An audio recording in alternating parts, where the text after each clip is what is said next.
Biyyi kamiyyuu diinagdee malee hin jiraattu ni sin guddattu. Kanaaf biyyi hundi qabeenya uumamaa qabdu fayyadamuun guddinaaf carraayti. Qabeenya uumamaa sanirraa galii argattuun gara warshaalee fi industirii ceehuuf tattaafatti.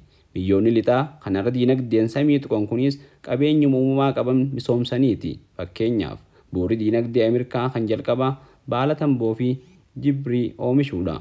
Bu'uurri yookaan utubaan diinagdee Itoophiyaa harki caalu qonna. Kanaaf qotee bulaan Harargeetis akkuma qotee bulaa biyyattii tokkootti jimaa oomishuun jiraata. Galii jiruu fi jireenya isaa ittiin gaggeeffatu jimaarraa argata. Jimaan gariif baala ta'ullee uummata gaarii Harargee biratti dallu caala. Kanaaf jimaan sitti baalaa natti dalluu gaala waan jimaan kun juuqameetiin laalaa ja'anii darashan. Yeroo akkana ja'anii darashan namni gariin waan uummanni Harargee jimaa qamuuf jecha faarsan se'a. Dubbiin garuu akkasii miti. Uummanni Harargee jimaan isaanii roga hedduun isaanii walitti hidhamaadha. Uummata Harargeetiif jimaan aadaadha. Uummata Harargeetiif jimaan diinagdeedha. Jimaan hawaasummaadha. Hunda caalaa ammoo jimaan jiruudha.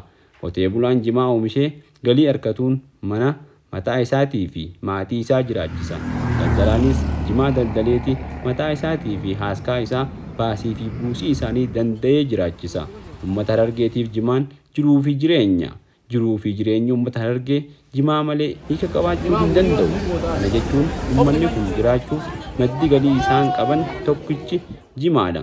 Jimaan oomishtoota daldaltoota biyya keessaa fi alaa hirmaattota gabaa jimaa fi fayyadamtoota jimaatiif lafee duudaa yookaan ammoo utubaa diinagdee isaaniiti. Diinagdeen uummata miliyoonaan lakkaa'amu oomishaa fi daldala jimaa irratti hundaa'a. Kanaaf jimaa malee jiraachuu hin dandeenyu jedhanii amanu.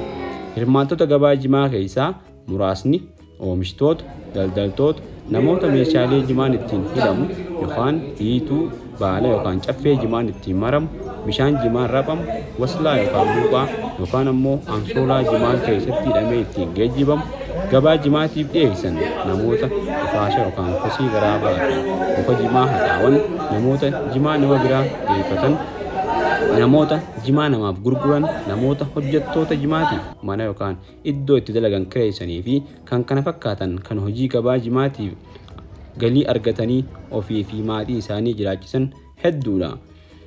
Jimaa kan oomishuus ta'ee gabaa jimaa keessatti kan hirmaatu miliyoonota fi jireenya miliyoonota kanaatu roga diinagdee fi jimaatti hirkata. Kanaaf uummanni kun jimaa akka lubbuu isaatti eeggata. Magaalaa jimaatis ni kunuunfata. Jimaan guddina biyyaatii fi misoomaa fi malee qamaatiif qofa hin oomishamu.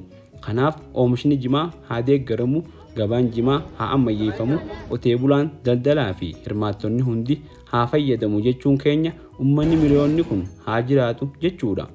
Har'aaf walumaa galatti waa'ee jimaa hangana yoo wal yaadachiifne sagantaa itti aantu keessatti dhimmoota oomishaa fi daldala jimaa keessatti danqaa ta'an kanneen akka gatii jimaa, beekamtii jimaa, hirmaattota gabaa jimaa fi kan kana fakkaatan qabannee walitti deebina. Har'aaf nagaatti jechaa wal harkaan beellamatti isiniin jenna. Galatooma.